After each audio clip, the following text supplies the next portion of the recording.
India അടുത്തറിയാൻ കിട്ടിയ അവസരമായാണ് ലക്ഷ്മിപ്രിയയും ഷെറിനും ഏഷ്യാനെറ്റ് ന്യൂസിന്റെ proud to be an Indian പരിപാടി കാണുന്നത്. ജനുവരി 26-ന് റിപ്പബ്ലിക് ദിന പരേഡ് നേരിട്ട് കാണുന്നതിന്റെ ആവേശത്തിലാണ് പ്രവാസികളായ ഈ കുട്ടികൾ.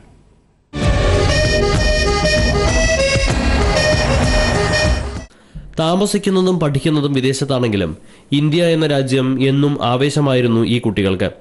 ഇന്ത്യയെ അടുത്തറിയാൻ കിട്ടിയ അപൂർവ അവസരമായാണ് proud to be an Indian എന്ന യാത്രയെ ഇവർ കാണുന്നത്.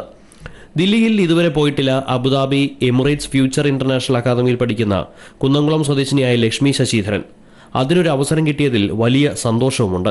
റിപ്പബ്ലിക് ഡേ പരേഡും മറ്റും ടിവിയിലൂടെ മാത്രമേ കണ്ടിട്ടുള്ളൂ. അതിപ്പോൾ കുറേ കാലമായിട്ടുള്ള ഒരു ആഗ്രഹമായിരുന്നു നേരിട്ട് ലൈവായി കാണണമെന്ന്. ഇപ്പോൾ ഇങ്ങനെ സെലക്റ്റഡ് ആയിട്ട് ഡൽഹി പോകാൻ സാധിക്കും. റെഡ് ഫോർട്ടിൽ തന്നെ റിപ്പബ്ലിക് ഡേ പരേഡ് ലൈവായിട്ട് കാണാൻ പറ്റുക, ഇമ്പോർട്ടൻറ്റ് ഡിഗ്നിറ്ററീസിനെയൊക്കെ മീറ്റ് ചെയ്യാൻ പറ്റുക, ശരിക്കും ഒരു Gallant opportunity. I am really excited. നല്ലൊരു നർത്തകിയായ ലക്ഷ്മി നിരവധി തവണ ഗൾഫിലെ യുവജനോത്സവങ്ങളിൽ കലാതിലകമായിട്ടുണ്ട്. ഗിറ്റാറിനെ സ്നേഹിക്കുന്ന, ചിത്രം വരയ്ക്കാൻ ഇഷ്ടപ്പെടുന്ന ഷെറിൻ ഡിസൂസ എന്ന മംഗലാപുരംകാരിക്കും രാജ്യതലസ്ഥാനം അപരിചിതമാണ്. ഈ വർഷം തന്റെ ജീവിതത്തിൽ വലിയൊരു കാര്യം സംഭവിക്കുമെന്ന് പ്രതീക്ഷിച്ചിരുന്നു.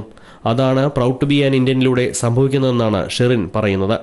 ഷെറിനും ടിവിയിലൂടെ കണ്ട റിപ്പബ്ലിക് ദിന പരേഡ് നേരിട്ട് കാണാൻ കഴിയുന്നതിന്റെ സന്തോഷമുണ്ട്. We are very happy to go to India and watch a Republic Day parade. I always wanted to watch it, and it's another great thing is that we get to meet many politicians and we get to go to Rashtrapati Bhavan and Taj Mahal, which are very important places in India. വലിയ പ്രതീക്ഷയൊന്നുമില്ലാതെയാണ് യോഗ്യതാ മത്സരത്തിന് പോയതെന്നും അതിനാൽ തന്നെ വിജയം ഇരട്ടി മധുരമാണ് നൽകുന്നത് എന്നും ഇരുവരും പറയുന്നു.